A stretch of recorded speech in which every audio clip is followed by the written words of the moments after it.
आज हम बात करने वाले हैं प्रत्याहार के बारे में। सविषया संप्रयोगे चित्तस्य स्वरूपानुकार इव इंद्रियाणां प्रत्याहार, अर्थात जब सभी इंद्रियों का अपने अपने कार्यों के साथ संबंध न होने से वह चित्त के वास्तविक स्वरूप के अनुसार उसी चित्त का अनुसरण करती है तो उसे प्रत्याहार की स्थिति कहते हैं। मतलब इंद्रियों का संयम।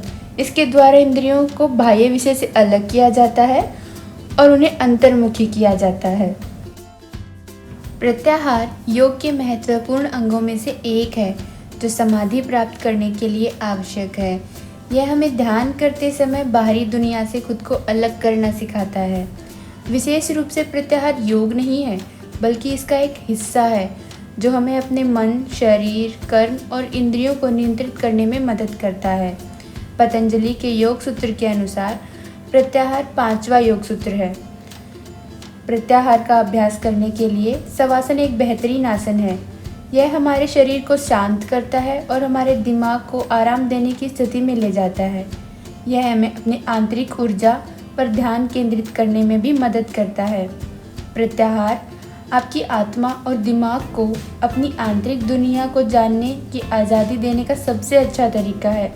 यह हमें एहसास कराता है कि हमारा जीवन क्या है और जीवन जीने का सबसे अच्छा तरीका क्या है। क्या आपको पता है प्रत्याहार कितने प्रकार का होता है? चलिए जानते हैं।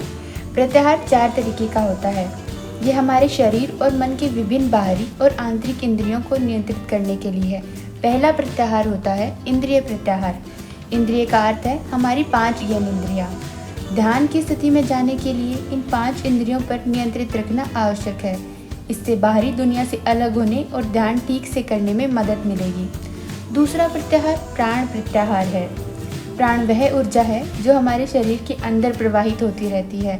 हालांकि जिस हवा से हम सांस लेते हैं वह हमें जीवित रखने में मदद कर सकती है। इस ऊर्जा के प्रवाह को नियंत्रित करना महत्वपूर्ण है ताकि हम इसका इष्टतम उपयोग कर सकें। इसे अनुलोम विलोम प्राणायाम के माध्यम से प्राप्त किया जा सकता है। कर्म प्रत्याहार जो कि तीसरा प्रत्याहार है। कर्म हमारे कर्म और हमें मिलने वाले पुरस्कार या प्रतिक्रिया है।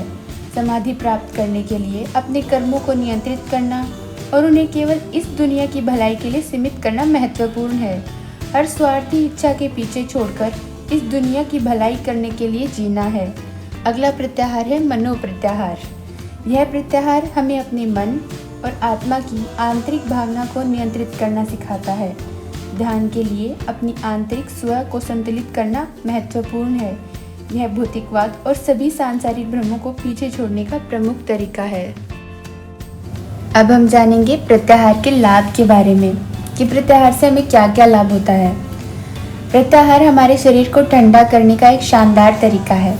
यह ऊर्जा के प्रवाह के पथ को नियंत्रित करके हमें अधिक सक्रिय और जागरूक करने में मदद करता है।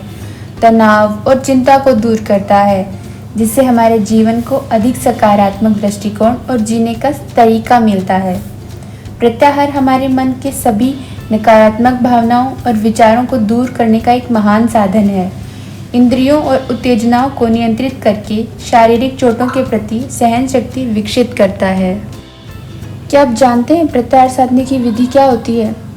अगर नहीं तो चलिए जानते हैं। जब कोई इंद्री अपने विषय की ओर जाए तो उसे बलपूर्वक रोकना चाहिए, अर्थात मन में दृढ़ संकल्प से इंद्रियों को रोका जा सकता है। जब कोई इंद्री अपने विषय की ओर जाने लगे तो उस समय किसी दूसरी इंद्री को क्रियाशील बना देना चाहिए। जैसे यदि आपकी आंखें किसी वस्तु को देखने के लिए ललचा रही हैं तो उस समय आप कोई किताब पढ़ने लगी।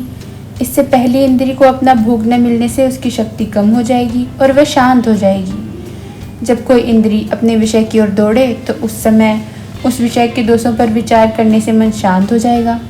जैसे आपकी जीभ किसी स्वादिष्ट भोजन को चखने के लिए लालायित हो तो उस समय उससे उत्पन्न होने वाली हानि या रोग के बारे में सोचें।